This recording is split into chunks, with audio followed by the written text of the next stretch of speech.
Good morning बच्चों।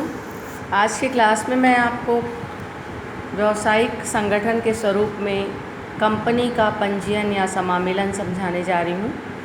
Company का पंजीयन या समामेलन या रजिस्ट्रेशन ये जो है कंपनी के निर्माण की दूसरी सीढ़ी है।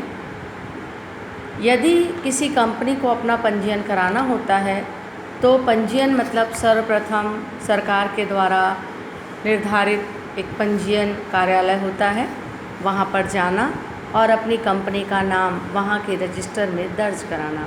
इसी प्रक्रिया को बोलते हैं फर्म का रजिस्ट्रेशन या पंजीयन। फिर से सुनेंगे। फर्म का पंजीयन मतलब कंपनी के रजिस्ट्रार कार्यालय में जाना और अपनी कंपनी का नाम वहाँ के रजिस्टर में दर्ज कराना। इसी प्रक्रिया को बोलते हैं कंपनी का पंजीयन या समामेलन या रजिस्ट्रेशन। कंपनी का जो रजिस्ट्रेशन है वो प्रवर्तक के द्वारा किया जाता है। तो रजिस्ट्रेशन कराने के लिए प्रवर्तक को कुछ महत्वपूर्ण क्रियाएं करनी पड़ती हैं, जिनमें पहला है प्रवर्तक द्वारा रजिस्ट्रार के समक्ष आवश्यक प्रपत्र प्रस्तुत करना। उसके बाद दूसरा है पंजीयन शुल्क का भुगतान करना। फिर है समामेलन का प्रमाण पत्र प्राप्त करना। तो पहला जो है रजिस्ट्रार को प्रपत्र फाइल करना। जिस राज्य में कंपनी का मुख्य कार्यालय की स्थापना की जा रही है वहाँ के कंपनी रजिस्ट्रार कार्यालय में प्रवर्तक को निम्नलिखित प्रपत्र फाइल करना पड़ता है, जिसमें पहला है पार्षद सीमा नियम मेमोरेंडम ऑफ एसोसिएशन। पार्षद सीमा नियम ये कंपनी का महत्वपूर्ण प्रलेख है। इसमें कंपनी के उद्देश्यों और अधिकारों का वर्णन किया जाता है। यह भारतीय कंपनी अधिनियम द्वारा शासित होता है। कोई भी संचालक मंडल इसका उल्लंघन नहीं कर सकती। सार्वजनिक कंपनी की दशा में कम से कम 7 और निजी कंपनी की दशा में कम से कम 2 व्यक्तियों का इन पर हस्ताक्षर होना अनिवार्य है। इसमें कंपनी का नाम, उद्देश्य, पूंजी तथा दायित्व का वर्णन किया जाता है। इसके बाद दूसरा है पार्षद अंतर नियम। वास्तव में पार्षद अंतर नियम ये कंपनी का दूसरा महत्वपूर्ण प्रलेख है। इसमें कंपनी के उपनियमों का उल्लेख किया जाता है। ये कंपनी की आंतरिक व्यवस्था से संबंधित होते हैं। कंपनी को सुचारू रूप से चलाने के लिए अन्य नियम भी आवश्यक होते हैं, तो उन अन्य नियमों का यानी उपनियमों का उल्लेख इसमें किया जाता है। तो 2 महत्वपूर्ण प्रलेख पार्षद सीमा नियम, पार्षद अंतर नियम। तीसरा है संचालकों की सूची, लिस्ट ऑफ डायरेक्टर। इस सूची में उन व्यक्तियों के नाम और पते होते हैं जो कि कंपनी के प्रथम संचालक बनने के लिए तैयार हैं, जिन्होंने प्रथम संचालक बनने की अनुमति दे दी है। इसके बाद लिखित सहमति। प्रथम संचालकों की सूची तैयार करने के बाद उनकी लिखित सहमति अर्थात उनका हस्ताक्षर सहित नाम, पता, व्यवसाय, आयु वगैरह का उल्लेख उसमें किया जाता है। फिर है कंपनी के रजिस्ट्रार कार्यालय की सूचना।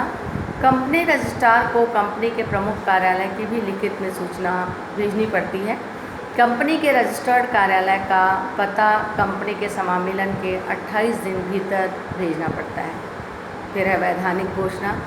कंपनी के कार्यालय में कंपनी का निर्माण से संबंधित सुप्रीम कोर्ट, हाई कोर्ट के एडवोकेट, चार्टर्ड अकाउंटेंट अंतर नियम में उल्लिखित कंपनी के संचालक, सचिव, कोषाध्यक्ष या प्रबंधक को इस आशय का भी एक लिखित घोषणा प्रमाण पत्र देना पड़ता है कि उन्होंने रजिस्ट्रेशन संबंधी समस्त कार्यवाही पूरी कर ली है।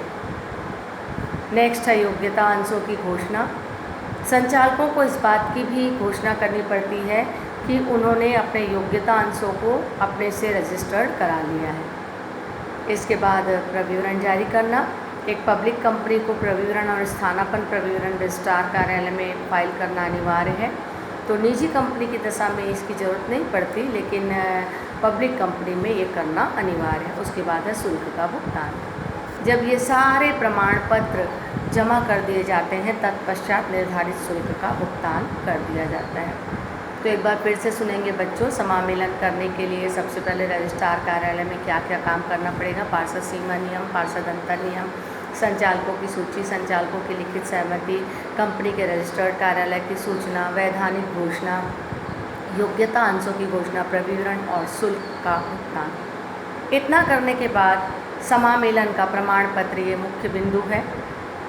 जब सारे प्रपत्र पंजीयन कार्यालय में जमा कर दिए जाते हैं तो वहाँ का रजिस्ट्रार इस बात की जांच करता है कि जो भी उसमें जानकारी मांगी गई थी वो समस्त जानकारियाँ सही हैं।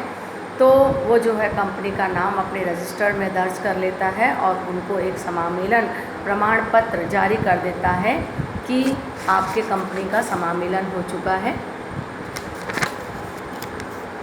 एक बिंदु महत्वपूर्ण, इसके पहले मैं और आपको बताऊंगी, प्रविवरण जारी करने के बाद शुल्क का भुगतान। जब सारे प्रपत्र जमा कर दिए जाते हैं तो इस तत्पश्चात शुल्क का भुगतान करना अनिवार्य है और ये जब सारी प्रक्रियाएं हो जाती हैं तो समामेलन का प्रमाण पत्र जो है रजिस्ट्रार जारी कर देता है। अब समामेलन का प्रमाण पत्र मतलब कि सारी बातें सत्य हैं और उन्होंने कंपनी का नाम कार्यालय में दर्ज कर लिया है। तो ये मैंने आपको बताया फर्म के रजिस्ट्रेशन का आशय और इसको कराने की विधि। Thank you.